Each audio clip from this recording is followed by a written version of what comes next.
is Philippine Coast. There was a ballot that was rejected first. Live mula sa GMA Network Center, ito ang 24 Oras.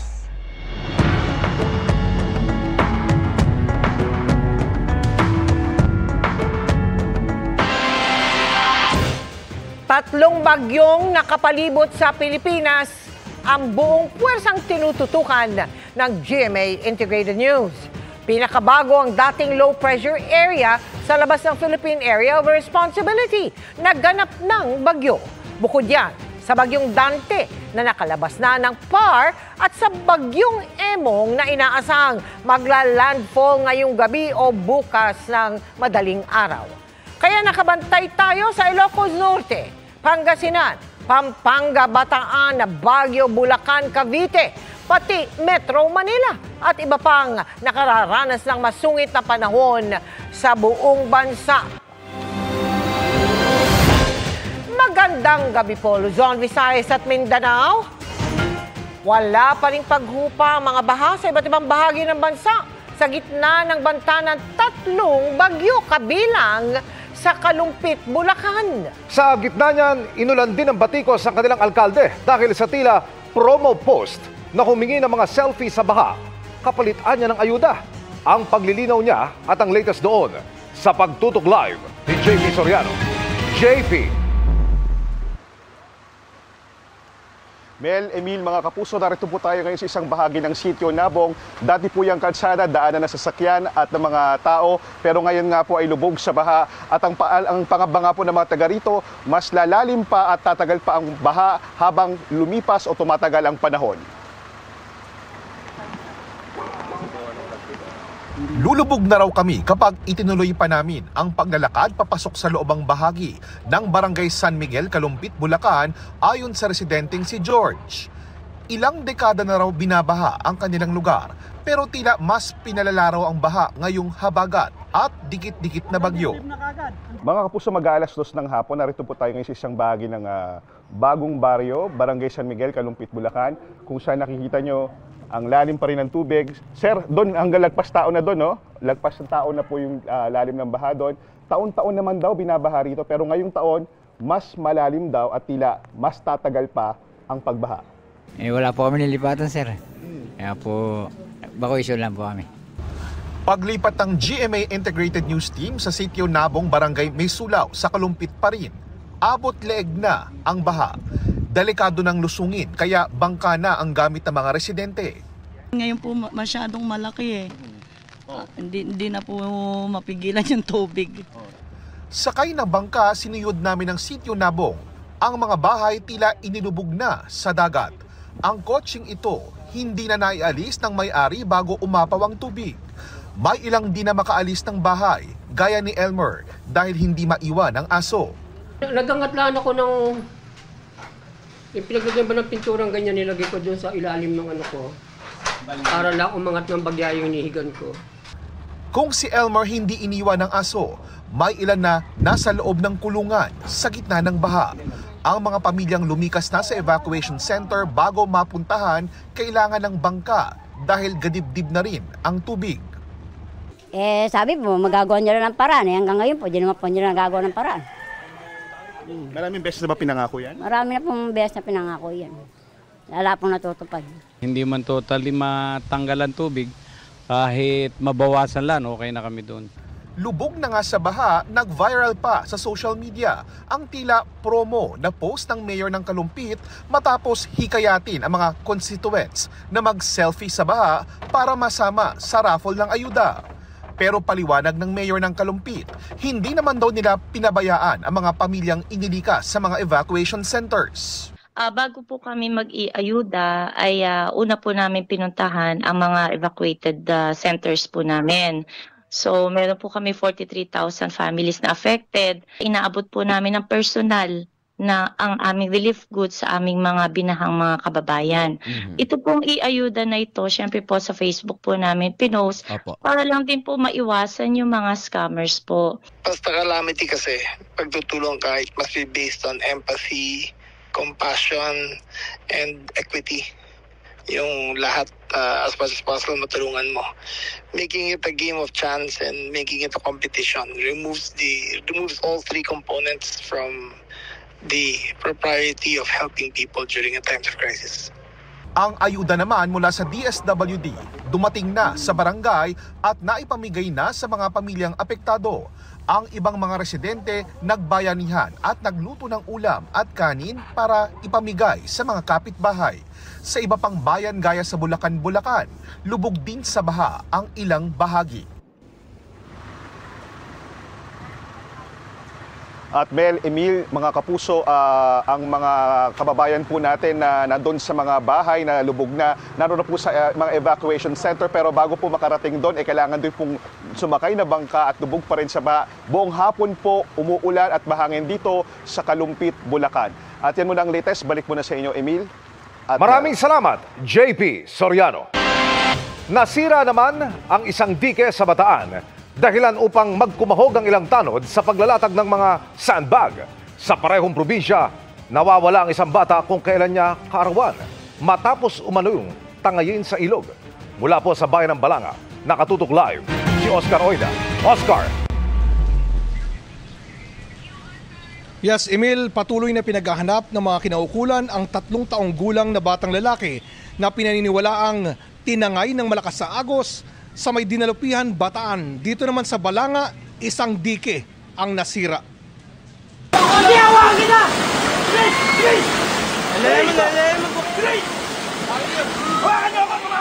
Tuluyang bumigay ang isang dike sa tabing ilog ng Barangay Tuyo sa Balanga, Bataan.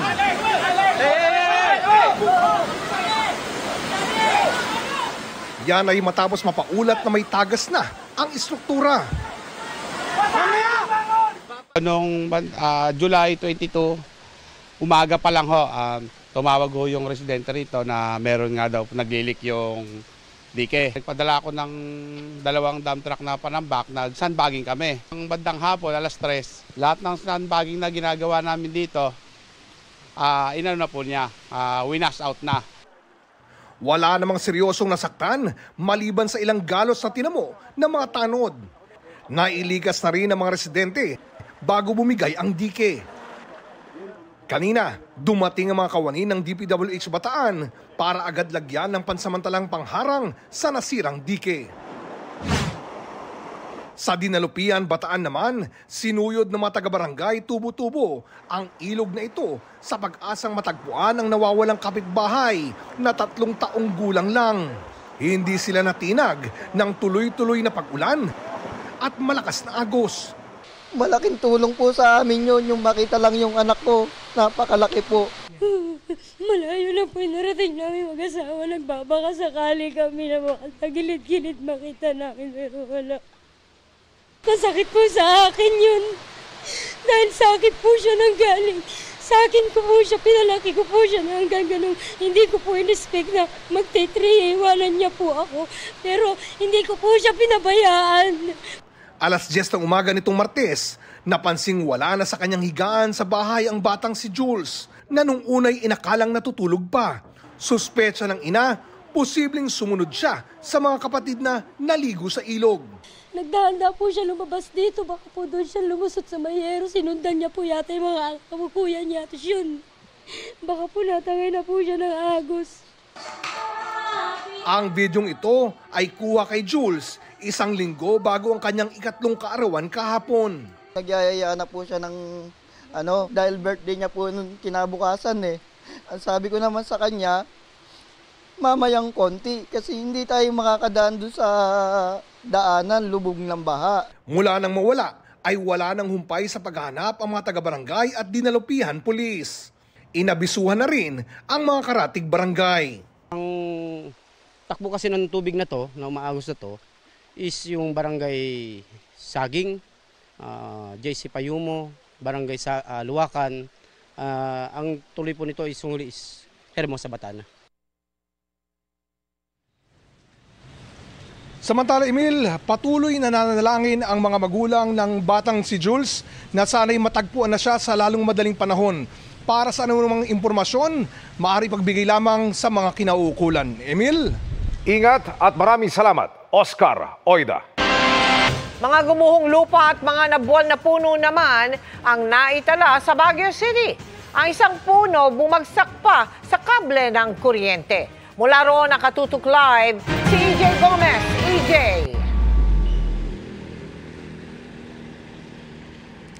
Mel, nandito tayo ngayon sa Cannon Road, no? Nananatiling sarado sa karamihan ng mga motorista. Maliban na lang sa mga residente. At kanina, chinek natin yung sitwasyon ng mga residenteng apektado ng pagguho ng lupa sa kanilang mga lugar.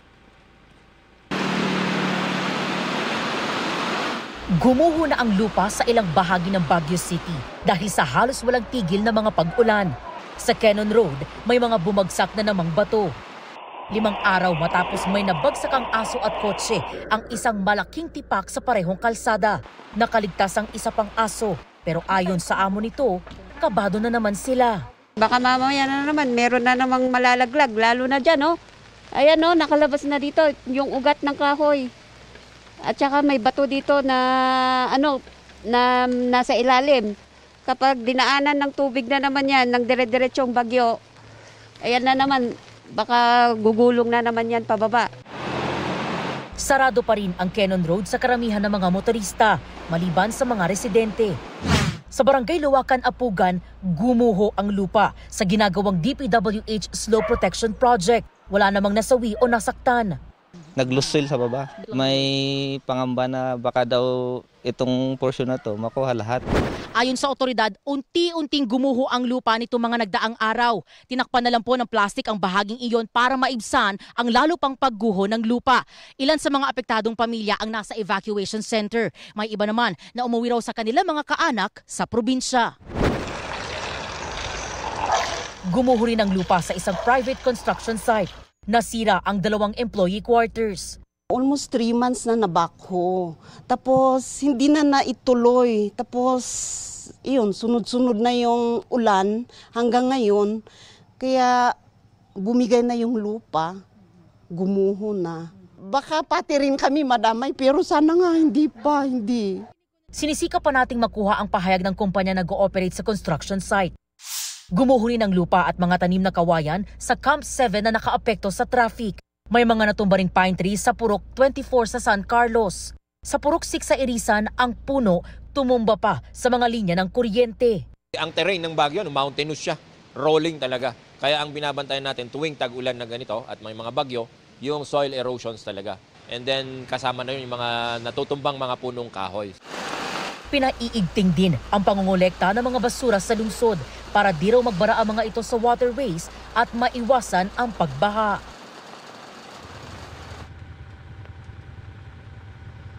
Mel, may checkpoint ang PNP dito sa kinatatayuan namin sa Cannon Road, no? Dahil tanging mga light vehicles at residente lang yung pinapayagan nilang pumasok o dumaan dito. Ang ginagawa nila, chine-check nila, no? Kinukumpirma kung yung talaga mga nagtutungo rito residente nga ng Cannon Road. Dahil nga may banta pa rin daw ng posibleng pagguho ng lupa dahil sa tuloy-tuloy na pag-ulan.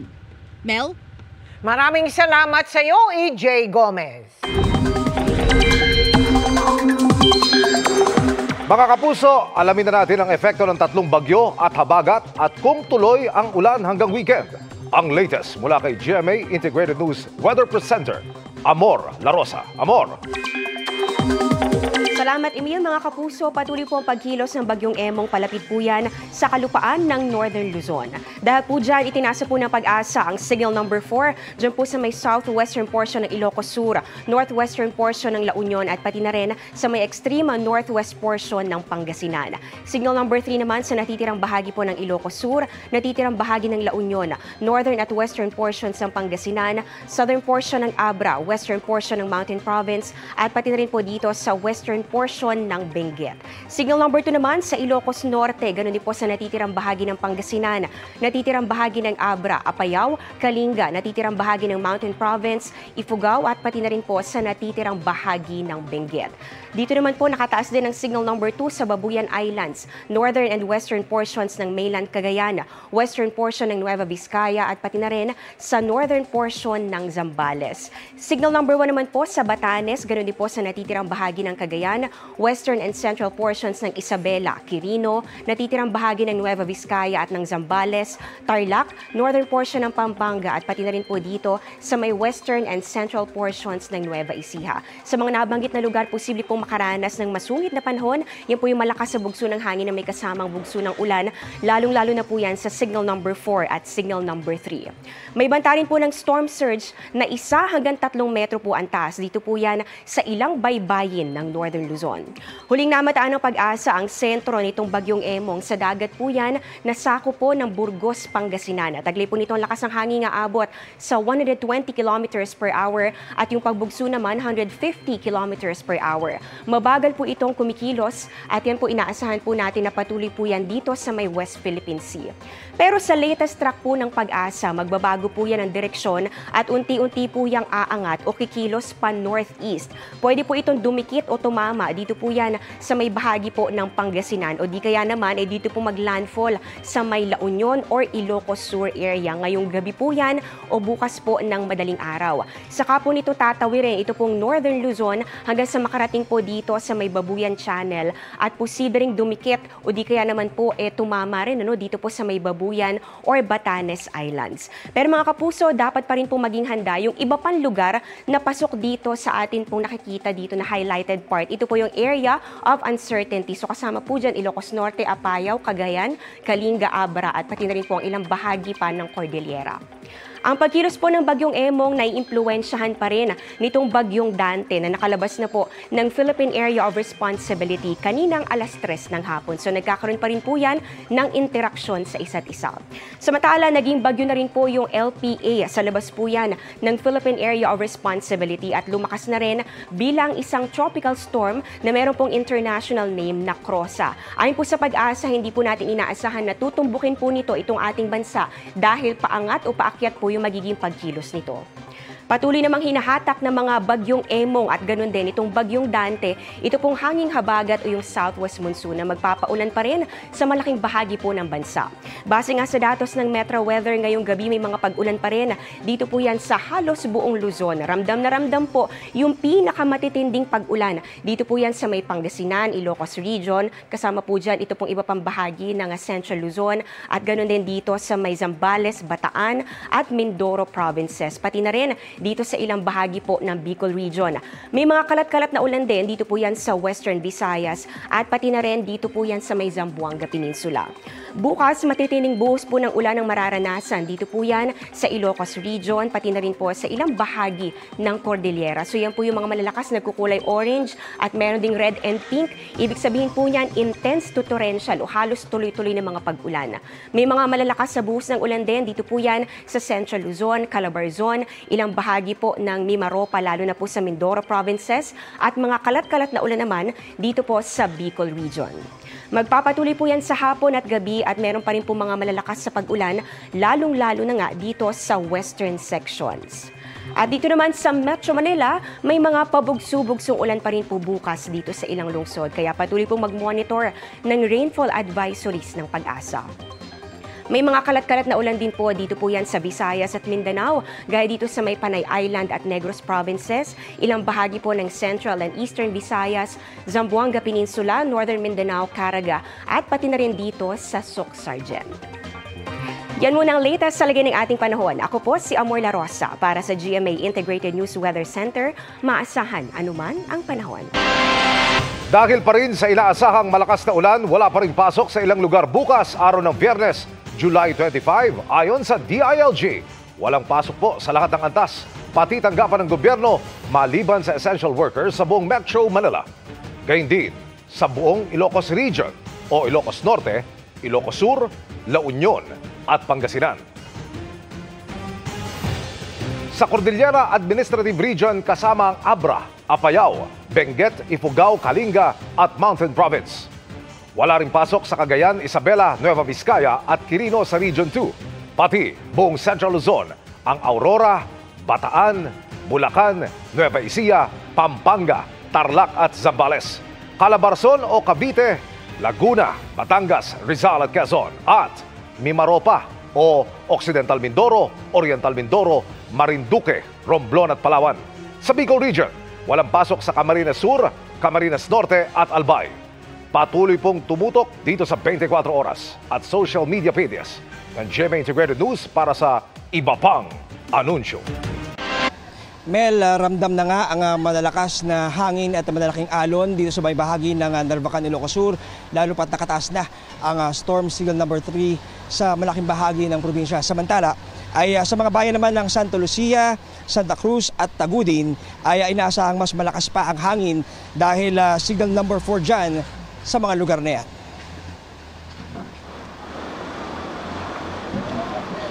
Nagbabayanihan ang mga residente sa Barangay Pantok, Narvacan, Ilocos Sur para maisalba ang mga bahay na nanganganib na masira ng bagyo.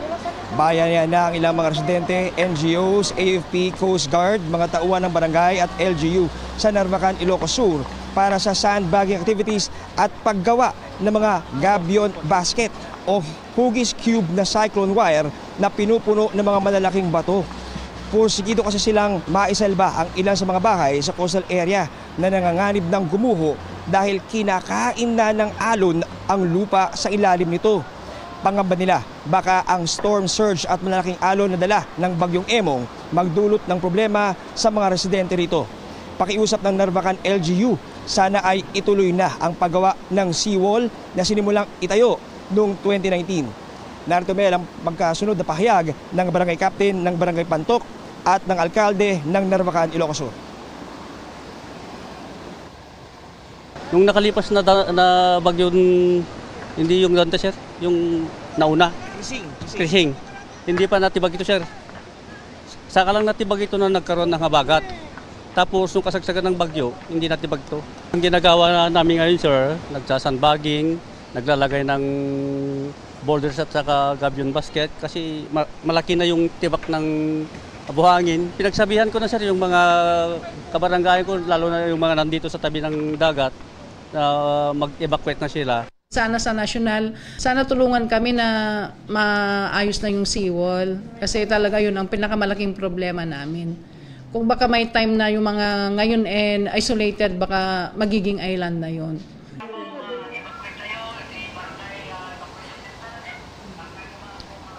Samantala Mel, nag-ikot ang mga opisyal at tauhan ng Narvacan LGU para paalalahanan ng mga residente na mag-charge na ng kanilang mga cellphone, power bank at flashlight. Namigay na rin ng mga hygiene kit, relief goods at pagkain ng LGU sa mga evacuees na inilikas mula sa mga low-lying areas. Sa La Union naman ay napulong ang PDRRMO, Coast Guard, PNP, Air Force at Provincial Government para ikasa ang mga final preparations sa inaasahang epekto ng bagyong Emong sa probinsya.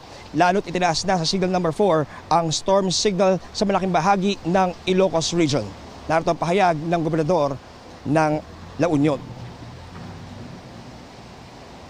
Taking all the precautions necessary, definitely with the evacuation centers, prepositioning pati logistical support nila to improve also the identified evacuation centers na perennial to improve the basic needs ng area.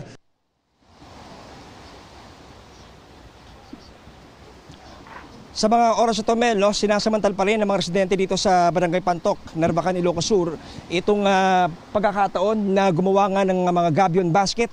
Kahit madilim na, ay nandito pa rin sila sa baba, nagsisikap na sana ay magawa ng paraan na maihabol itong mga dagdag na gabion basket para kahit paano ay maibsan itong mga inaasahang malalaking alon na maaaring tumama sa lugar na to pag dumating na ang bagyong Emong. So yan muna rito sa Narvacan, Ilocos Sur.